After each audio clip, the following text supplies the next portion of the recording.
Hey, what's up here? This is Drake here, coming back with another Night Rain build video. I was going to go over a few builds before the new Deep of Night, I think. The new hard mode Night Rain is supposed to drop on the 11th is coming out.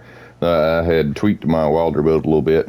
I haven't made a lot of changes to it, but honestly I found some better ways to play and some things that have become more valuable.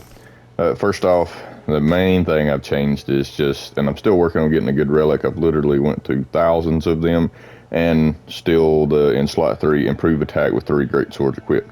It's a flat 10% bonus, and you start out with 1 great sword, and Wylder's pool is heavily great sword oriented, it seems, so it's super easy to keep 3 of these in your inventory just for a flat 10% bonus all the time, and you don't have to run great sword if you don't want to.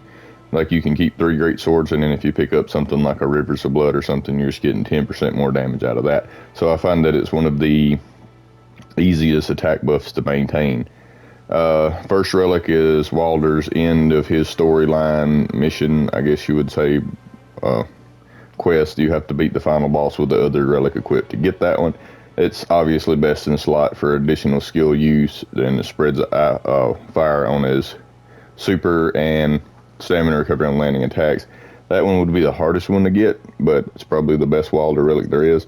Now, slot 2 is up to you. I really like the fiery follow-ups on great sword attack on your grappling hook.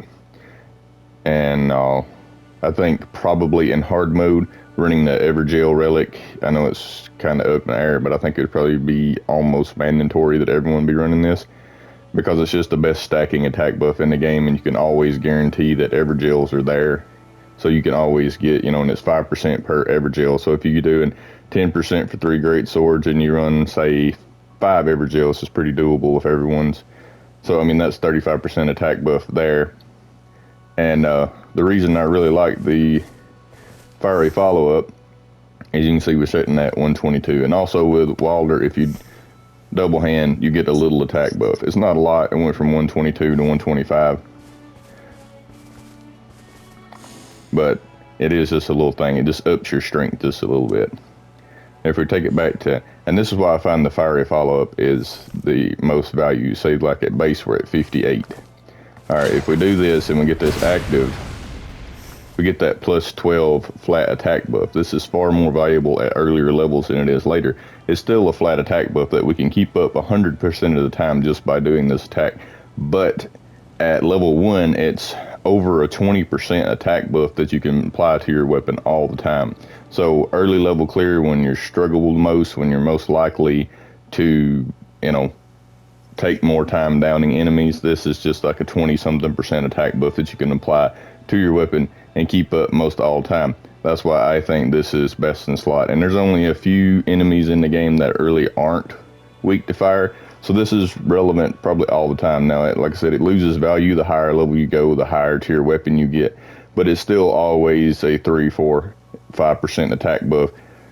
Even with like a legendary weapon, it's still a couple of percent attack buff that you can keep active most all the time.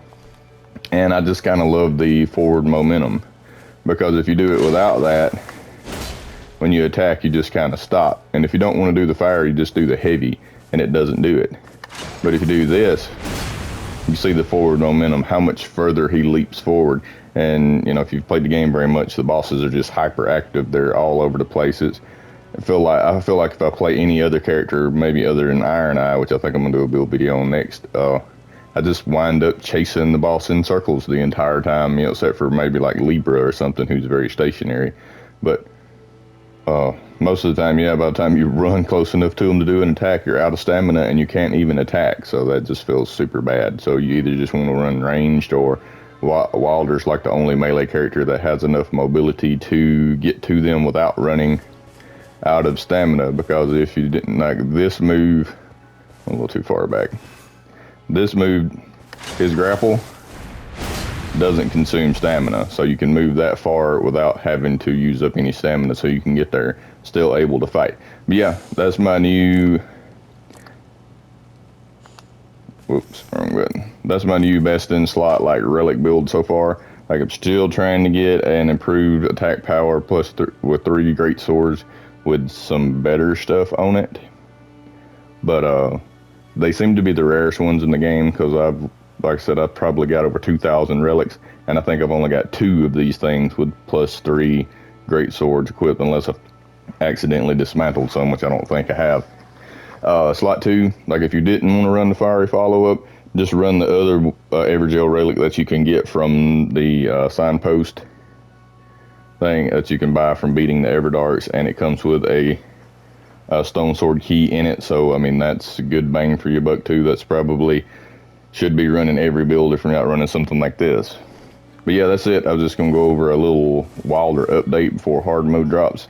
Like if you're struggling, if you're wanting to do some solo runs, this build slaps hard. And like I said, the way it's built, if you can get 3 great swords early with that fiery follow-up, early levels, you just really feel like you're just walking through content like it's not even there. But as always, if you like the video, give it a thumbs up. If I missed anything, if you have any questions, leave it in the comments. Man, if you like the content, smash that sub button, really helps the channel out. As always, thanks for watching.